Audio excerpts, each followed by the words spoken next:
महोदय, भारत आज वैज्ञानिक मानव शक्ति के क्रम में संसार में तीसरे स्थान पर आता है, परंतु वैज्ञानिक उपलब्धियां उसके अनुरूप नहीं लगती हैं। क्या हमारे वैज्ञानिक कार्य निष्पादन में सक्षम नहीं हैं? क्या उनकी योग्यताएं विकासशील देशों के वैज्ञानिकों की तुलना में कम है या उनके लिए सही सामाजिक, आर्थिक एवं वैज्ञानिक वातावरण नहीं है? आज जब हम 21वीं सदी में प्रवेश कर चुके हैं और अपने पिछले 50-55 वर्षों की प्रगति की ओर देखते हैं, तो लगता है कि कहीं कुछ चूक हो रही है। ध्यान रहे कि स्वाधीनता के लगभग 10 वर्षों बाद भारत सरकार ने मार्च 1958 में देश की विज्ञान नीति की आधारशिला रखी थी, जिसका उद्देश्य राष्ट्र की समृद्धता के लिए विज्ञान एवं तकनीकी को आधारभूत स्थान देने के साथ साथ पुरुष एवं महिलाओं दोनों की सर्जनात्मक प्रतिभाओं को पूर्ण प्रोत्साहित करना था। इन उद्देश्यों की पूर्ति के लिए वैज्ञानिकों के लिए अच्छी सेवा शर्तें, वातावरण, यहाँ तक कि वैज्ञानिक नीतियों के निर्धारण में उनकी भागीदारी का भी प्रावधान रखा गया था। किसी भी कार्यक्रम की सफलता के लिए एक निश्चित कार्यप्रणाली तैयार करना आवश्यक होता है। उसके लक्ष्य पूरी तरह परिभाषित होने चाहिए।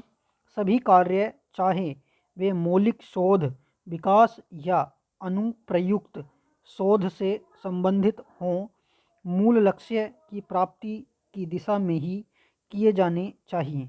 इन कार्यों को सुचारू रूप से कार्यान्वित करने तथा कार्य विभाजन को ध्यान में रखते हुए विभिन्न समितियों का गठन करने की आवश्यकता से नकारा नहीं जा सकता है, परंतु मात्र समितियों का गठन करना कार्य को पूर्ण नहीं कर देता है।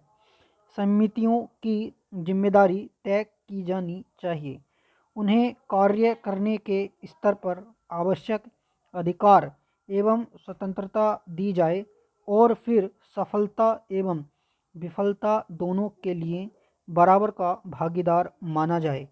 कार्यक्रम अध्यक्ष को पूर्ण जानकारी रहे कि विभिन्न समितियों द्वारा लिए गए निर्णय सही रूप से कार्यान्वित किए जा रहे हैं अथवा नहीं, और इसके साथ उनकी सबसे बड़ी जिम्मेदारी है इन सभी प्रयासों को समग्रता से देखने तथा उचित मार्गदर्शन करने की। एक प्रसिद्ध वैज्ञानिक द्वारा हाल ही में कही यह बात काफ़ी महत्वपूर्ण लगती है कि आज किसी भी वैज्ञानिक कार्यक्रम के लिए समितियां बना दी जाती हैं, परंतु उनकी बागडोर कुछ इने गिने लोगों के पास रखी जाती है।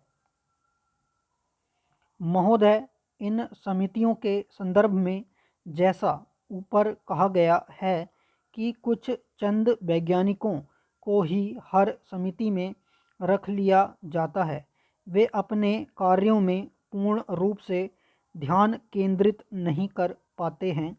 काफ़ी समय एक जगह से दूसरी जगह की यात्राओं में चला जाता है।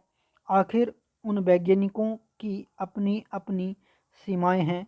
प्रश्न यह है कि इतने विशाल वैज्ञानिक समुदाय, जिनमें कई अंतर्राष्ट्रीय ख्याति प्राप्त हैं, के बावजूद समितियों का कार्य कुछ लोगों तक ही सीमित क्यों?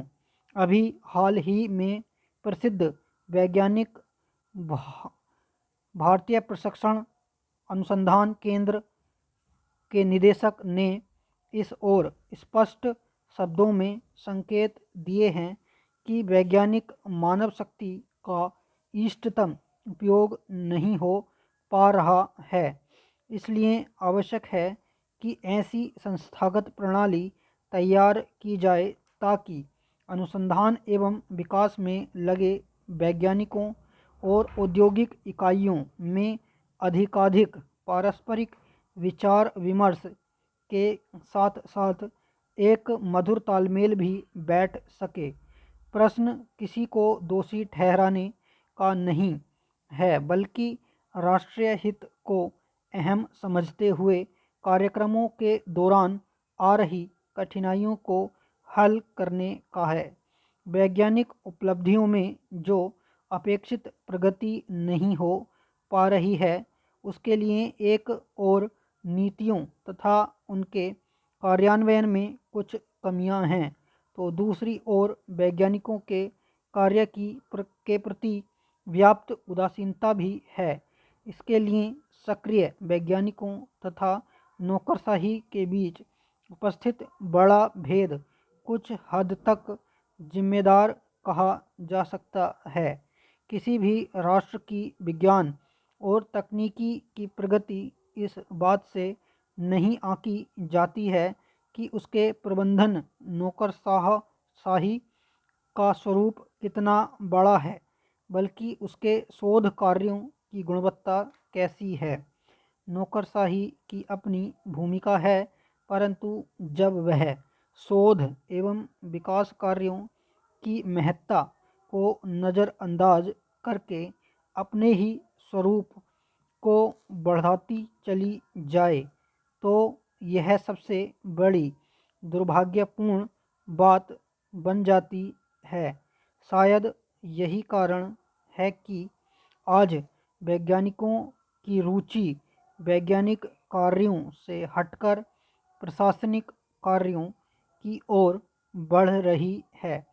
आज के वातावरण में पदों की महत्ता अहम बन गई है, वह चाहे किसी विज्ञान समिति में हो या संस्थान में विभागाध्यक्ष या निदेशक का हो।